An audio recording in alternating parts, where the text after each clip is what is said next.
Hello friend, welcome to my channel commerce terms with JD. आज हम discuss करेंगे human resource management का एक इम्पोर्टेंट अनदर फंक्शन जो कि है जॉब एनालिसिस। जॉब एनालिसिस दो वर्ड से मिलकर बना है, जॉब एंड एनालिसिस। जॉब जब टोटल वर्क को डिवाइड कर दिया जाता है या ग्रुप बना दिए जाते हैं और उसमें जो ग्रुप्स हैं उन्हें जॉब कहा जाता है।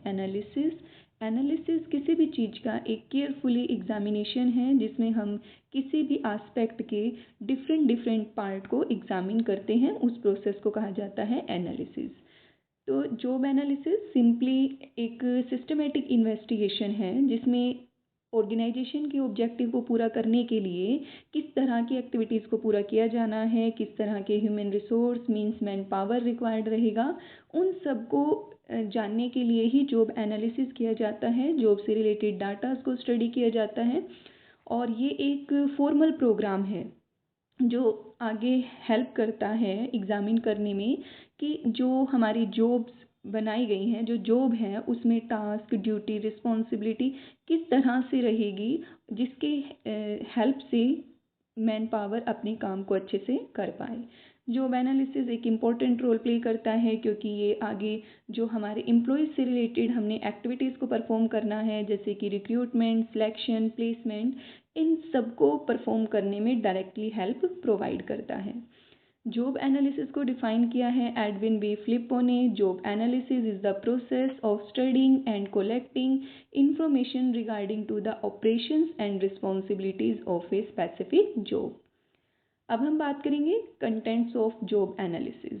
जॉब एनालिसिस में कुछ कंटेंट को इन्वॉल्व किया जाता है जैसे कि जॉब आइडेंटिफिकेशन जिसमें डिस्क्राइब करते हैं टाइटल, जॉब का जो टाइटल होगा, सब टाइटल और कोड नंबर्स जो प्रोवाइड किया जाता है, कितने वर्क आवर्स जो है वो उसमें प्रोवाइड किए जाएंगे, वर्किंग कंडीशन कैसे देनी है, टर्म्स क्या होगी एम्प्लॉयमेंट से रिलेटेड, और duties and responsibility, job relationship and how to job perform. ये सभी कंटेंट जो है जॉब एनालिसिस में एग्जामिन किए जाते हैं। नेक्स्ट है uses of job analysis. Job analysis जब हम जॉब एनालाइज करते हैं तो ये कुछ कंटेंट में हमारी हेल्प करता है जानने में, जैसे कि purpose, the reason for the job, जो एक्टिविटीज़ की जानी है उसका मेन पर्पस क्या है उसको जानना, और असेंशियल फंक्शंस मींस जॉब को करने के लिए किस तरह की ड्यूटीज़ दी जाएंगी, जॉब सेटिंग कैसी होगी, जैसे जॉब स्टेशंस और कंडीशंस इसमें डिस्क्राइब किए जाते हैं। जॉब क्वालिफिकेशन नेक्स्ट है हमारा, जिसमें हम कहते हैं minimum skill. Job job qualification describe करता है मिनिमम स्किल्स। नेक्स्ट हम इसमें ही बात करेंगे अदर यूज़। जॉब एनालिसिस के अदर यूज़ क्या हैं ऑर्गेनाइजेशन में। फर्स्ट है इसमें organisation and man power planning. Organisation में जब जॉब एनालिसिस को किया जाता है तो ऑर्गेनाइजेशन के ये एक क्वालिटेटिव एस्पेक्ट को डिस्क्राइब करता है, उसमें हेल्प करता है ये जानने में कि किसी भी काम से रिलेटेड जो एक्टिविटीज़ की जानी है उसमें जो ड्यूटीज़ एंड रिस्पॉन्सिबिलिटीज़ हैं वो किस तरह से इन्वॉल्व की जानी चाहिए, और साथ ही पर्सन में हम जो डिमांड कर रहे हैं ह्यूमन रिसोर्स की उसमें क्या स्किल, क्या नॉलेज होनी चाहिए, उन सब का जो एक एक्सपेक्टेड क्राइटेरिया होगा वो सब डिसाइड करने में जॉब एनालिसिस हेल्प करता है। नेक्स्ट इसमें रिक्रूटमेंट, सिलेक्शन एंड प्लेसमेंट। जैसा कि अभी मैंने आपको बताया जॉब एनालिसिस बेस बनता है रिक्रूटमेंट, सिलेक्शन और प्लेसमेंट का, जिसमें रिक्रूटमेंट की प्रोसेस क्या होनी चाहिए, किस मेथड को हम यूज़ कर सकते हैं, सिलेक्शन के लिए टेस्ट किस तरह से होंगे ताकि जो एक डिग्री ऑफ अथॉरिटी और पावर जो जॉब से जुड़नी है वो एक सही पर्सन के हाथ में जा सके। नेक्स्ट है optimum use of human resource. जब ऑर्गेनाइजेशन में जॉब से रिलेटेड जब ड्यूटीज़, रिस्पॉन्सिबिलिटीज़ इन सबको क्लियर कर दिया जाता है तो हर ऑर्गेनाइजेशन में ह्यूमन रिसोर्स को भी ये क्लियर हो जाता है कि वो किसके अंडर रहकर काम करेगा और किस स्किल को उसने यूज़ करना है और एक एफिशिएंट और इफ़ेक्टिव मैनर में कैसे वो अपने टास्क को पूरा करेगा।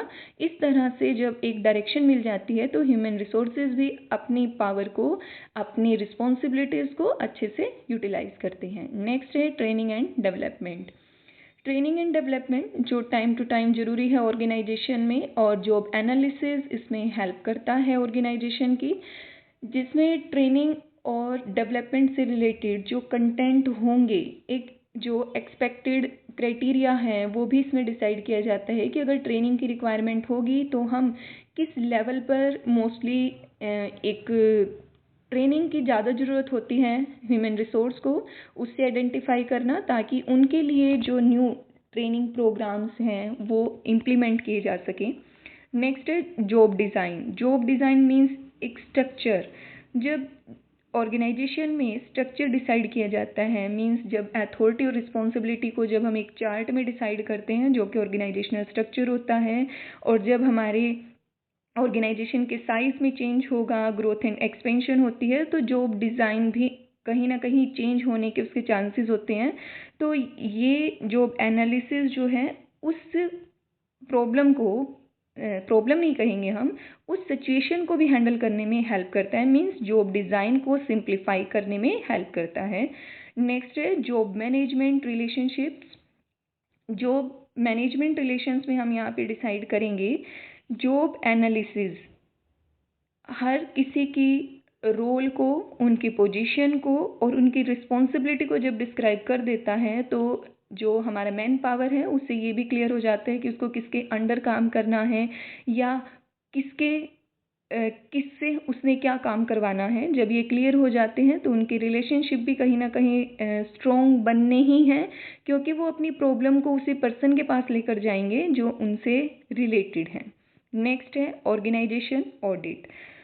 ऑर्गेनाइजेशन ऑडिट में, ऑडिट मीन्स एक चेकिंग है जो जिसमें चेकिंग की जाती है कि जो करेक्शन है या जो एक फेयरनेस है वो कितनी जुड़ी हुई है। तो ऑर्गेनाइजेशन को ऑडिट करना, जब जॉब एनालिसिस ऑर्गेनाइजेशन में हेल्प कर रहा है जॉब की फीचर्स को डिस्क्राइब करने में, ह्यूमंस की जो एक मिनिमम एक्सेप्टेबल क्राइटेरिया है उसको डिफाइन करने में, तो इससे हम इन फ्यूचर भी ऑर्गेनाइजेशन को ऑडिट आसानी से कर सकते हैं कि किस लेवल पर, किस डिपार्टमेंट में कितना जो एक सक्सेसफुल के चांस हैं, अपने काम को एक सही डायरेक्शन में कर रहे हैं या नहीं कर रहे हैं। तो एक ऑडिटिंग की जो प्रोसीजर है उसे इम्प्लीमेंट करने में भी आसानी आती है। Safety and health. Job analysis में सिर्फ ड्यूटीज़ और रिस्पॉन्सिबिलिटी ही डिसाइड नहीं की जाती, बल्कि एक जो अच्छा वर्किंग एनवायरनमेंट प्रोवाइड करना है। जैसे कि फॉर एग्जांपल इसकी सबसे ज़्यादा ज़रूरत होती है जो फैक्ट्री में पर्सन काम करते हैं, क्योंकि वहाँ का एनवायरनमेंट, जो मशीनों का शोर होता है या उनके साथ कोई भी एक्सीडेंट होने के चांसेस होते हैं, तो कैसे उनको सेफ्टी प्रोवाइड की जाती है और साथ ही हेल्थ को भी कैसे उनके प्रोटेक्ट किया जाता है। तो इससे रिलेटेड भी कुछ प्रोविजंस होते हैं जो ऑर्गेनाइजेशन को इम्प्लीमेंट करने होते हैं, क्योंकि ये भी कहीं ना कहीं उनके ऊपर बैरियर्स होते हैं कि अगर ऐसी सिचुएशन बन रही है तो वो पहले ही उसके लिए अवेयर रहें, अपने एम्प्लॉयज़ को एक श्योरिटी प्रोवाइड करें कि अगर उनके साथ कोई इंसिडेंस हो भी जाता है तो ऑर्गेनाइजेशन उनके साथ बना हुआ है।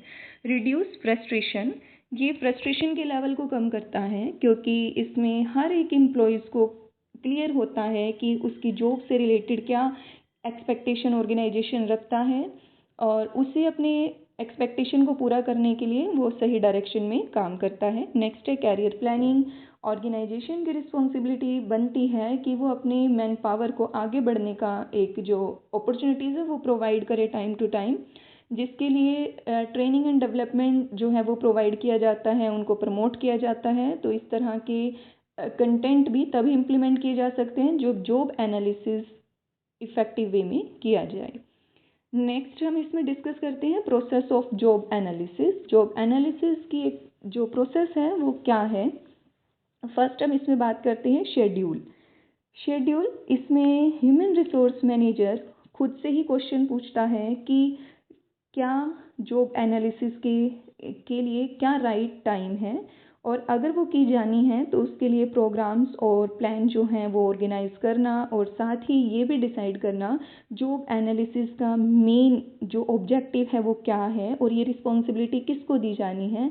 और जब ह्यूमन रिसोर्स मैनेजर शेड्यूल तैयार करता है तो उसमें एक एस्टिमेटेड जो बजट है वो भी साथ लेकर चलता है। नेक्स्ट है इसमें second, collection of information relating the job, collection of information relating to job।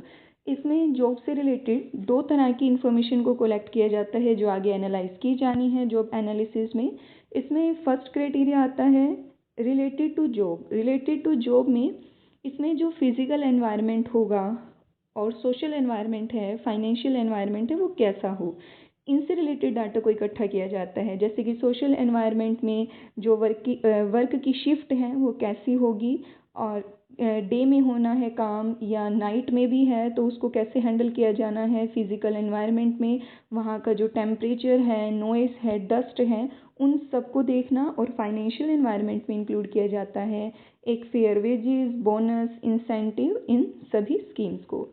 Second, इसी में हम इंक्लूड करेंगे related to person, related to man power. इसमें कलेक्ट किया जाता है डाटा फिजिकल डिमांड्स, किस तरह की फिजिकल डिमांड की जा रही है, मीन्स हमारा जो वर्किंग आवर्स है वो कितना दिया जाना है, और साथ ही मैन पावर में एनर्जी लेवल कैसा है, ये सब चेक करना। और इंटेलेक्चुअल डिमांड्स मीन्स हम अपने मैन पावर में किस तरह की स्किल, पर्सनालिटी, ये सभी फैक्टर्स को जानने के लिए हम डाटा को एनालाइज करते हैं। नेक्स्ट स्टेप आता है प्रिपेयरिंग जॉब डिस्क्रिप्शन फॉर्म्स। इसमें जॉब डिस्क्रिप्शन का फॉर्म प्रिपेयर किया जाता है। ये जॉब डिस्क्रिप्शन एक डॉक्यूमेंट है, ये सबसे इम्पोर्टेंट थिंग्स हैं जो हमें याद रखनी होंगी कि जॉब डिस्क्रिप्शन एक डॉक्यूमेंट है। और साथ ही इसमें जॉब से रिलेटेड सभी डाटाज को, एक्टिविटीज़ को एनालाइज किया जाता है। सेकंड, ये जॉब डिस्क्राइब करता है how and when job is to be done and how a job holder will do it, means उसमें क्या क्या और कैसे वो अपने काम को करेगा, ये सब इसमें एनालाइज किया जाएगा। और सेकंड है हमारा preparation of job specification.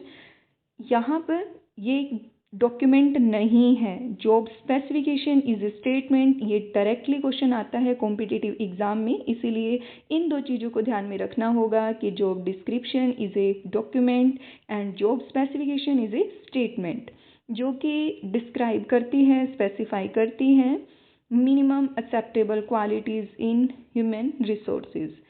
Next है इसमें preparation of report. Job analyst जो जॉब एनालिसिस का काम कर रहा है उसे जॉब एनालिस्ट कहा जाता है। वो एक रिपोर्ट तैयार करता है। रिपोर्ट में वो मेंशन करता है जो उसने अभी एक डॉक्यूमेंट और जो स्टेटमेंट बनाई है, जैसे कि जॉब से रिलेटेड फीचर्स को डिस्क्राइब करेगी जॉब डिस्क्रिप्शन, और जॉब को कंप्लीट करेगा ह्यूमन रिसोर्स, उसकी क्वालिटीज़, उनके मिनिमम क्राइटेरिया को एक्सप्लेन करता है जॉब स्पेसिफिकेशन। और ये रिपोर्ट फिर डिस्कस की जाती है टॉप मैनेजमेंट के साथ। आई होप आपको ये टॉपिक क्लियर होगा। अगर आपको वीडियो पसंद आई है तो इसे लाइक, शेयर, कमेंट्स ज़्यादा से ज़्यादा कीजिए, और अगर आप मेरे चैनल पर नए हैं तो चैनल को सब्सक्राइब कीजिए। Thank you.